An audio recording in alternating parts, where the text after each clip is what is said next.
महाराष्ट्राच्या भौगोलिक परिस्थितीचा विचार केल्यास विदर्भात सर्वाधिक वनपरिक्षेत्र असून वन्यजीवांचा मोठा अधिवास आहे. वन्यजीवांच्या अधिवासाचं संरक्षण करण्यासह मानवांना सुद्धा वन्य प्राण्यांपासून धोका पोहोचू नये म्हणून महाराष्ट्र शासनाने पारित केलेल्या वन्यजीव संरक्षक दुरुस्ती विधेयक 2026चा उपयोग खऱ्या अर्थाने विदर्भाला होण्यासाठी ठोस पावले उचलण्याची सूचना आमदार संजय खोडके यांनी विधान परिषदेतून केली आहे. महाराष्ट्र विधानसभेने वन्यजीव संरक्षण संशोधन विधेयक 2026 पारित केलं. या शासकीय विधेयकावर अधिवेशनाच्या 18व्या दिवशी विधान परिषदेमध्ये चर्चा होत असताना आमदार संजय खोडके यांनी या विधेयकाला पाठिंबा जाहीर करीत समर्थन दिलंय. तसेच सदर केंद्र शासनाच्या वन्यजीव संरक्षण कायद्यामध्ये राज्य शासनाच्या वतीने दुरुस्ती करण्यात येत असताना त्यामध्ये विदर्भातील वन्यजीव परिक्षेत्राला चांगला उपयोग होण्यासाठी गांभीर्याने लक्ष देण्याची सूचना आमदार संजय खोडके यांनी सभागृहासमक्ष केली आहे. आमदार संजय खोडके यांनी विधान परिषदेमध्ये सांगितले की भारतीय वन्यजीव संरक्षण अधिनियम 1972 मध्ये दुरुस्ती करण्याचे विधेयक महाराष्ट्र शासनाने आणलं आहे. यामध्ये वन्यजीव संरक्षण अधिनियमच्या कलम 12 अंतर्गत ज्या तरतुदी करण्यात आल्या आहेत त्यामध्ये मुख्य वन्यजीवांचे पर्यायी अधिवास स्थानांतरण करणं, वन्यजीव संस्थेचं व्यवस्थापन करणं यासाठी हे विधेयक आणलं असून या विधेयकामुळे वन्यजीव व मानव या संघर्षाला आळा बसणार असल्याचं सांगून आमदार संजय खोडके यांनी राज्य शासनाचं अभिनंदन केलंय. आमदार संजय खोडके यांनी सभागृहाचे ध्यानाकर्षण करताना सांगितलं की नुकतेच काही दिवसांपूर्वी राज्यात वनसंरक्षक निधीमधून निधीचे वाटप करण्यात आले, ज्यामध्ये पुण्याला 17 कोटी, कोल्हापूर 14 कोटीचा निधी वितरित करण्यात आला तर नाशिकला 19 कोटी, ठाणेसाठी 5 कोटी निधी देण्यात आलाय. मात्र विदर्भासाठी कुठलाही निधी देण्यात आला नाही. या संदर्भात जेव्हा आम्ही लोकप्रतिनिधी म्हणून आवाज उचलला, माध्यमांनीही लक्ष वेधलं असता विदर्भासाठी 2 कोटी निधी देण्यात आले. मात्र अजूनही निधी वितरित झाला नसल्याचं आमदार संजय खोडके म्हणाले आहेत. विदर्भातील सर्वात जास्त वने असेल ताडोबा, पेंच, मेळघाट सारखे वन्य भाग असून पोहरा जंगल हे अमरावती शहराला लागून आहे. तेथील वन्यजीव तर शहरात भटकंती करत असल्याचं अनेकदा समोर आलंय. त्यामुळे अशा अधिक वनक्षेत्र असलेल्या भागात प्रभावी उपाययोजना करण्याची नितांत गरज आहे. पोहरा भागातील वनविकासाच्या संदर्भात मागे व्याजाचा जो 7 कोटी निधी होता तो जुन्नरला खर्च करण्यात आला असल्याचं सुद्धा आमदार खोडके सभागृहात म्हणाले आहेत. त्यामुळे वन्यजीव संरक्षण दुरुस्ती विधेयक पारित करीत असताना विदर्भाशी दुजाभाव होता कामा नये अशी विनंती सुद्धा आमदार संजय खोडके यांनी सभागृहासमक्ष करीत महाराष्ट्र विधानसभेच्या वन्यजीव संरक्षण दुरुस्ती विधेयक 2026चा समर्थन करीत पाठिंबा जाहीर केलाय. सन 26चे विधेयक क्रमांक 24 जे मंत्री महोदयांनी आज दुरुस्तीसाठी आणलेलं आहे त्याला पाठिंबा देण्यासाठी मी उभा आहे.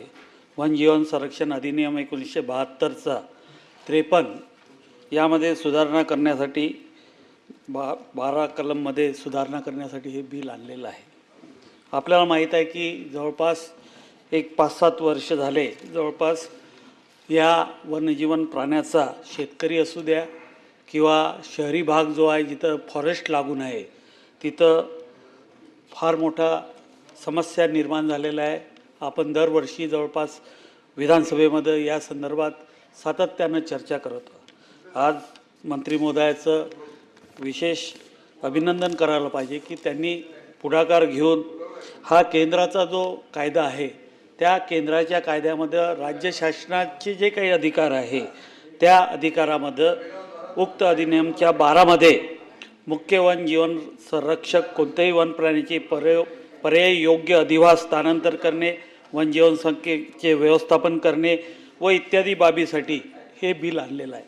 आणि या बिलामुळं खऱ्या अर्थानं पुढचा जो आपला संघर्ष वनप्राणी आणि आपला संघर्ष आहे तो कुठं ना कुठं याला आळा बसणार आहे.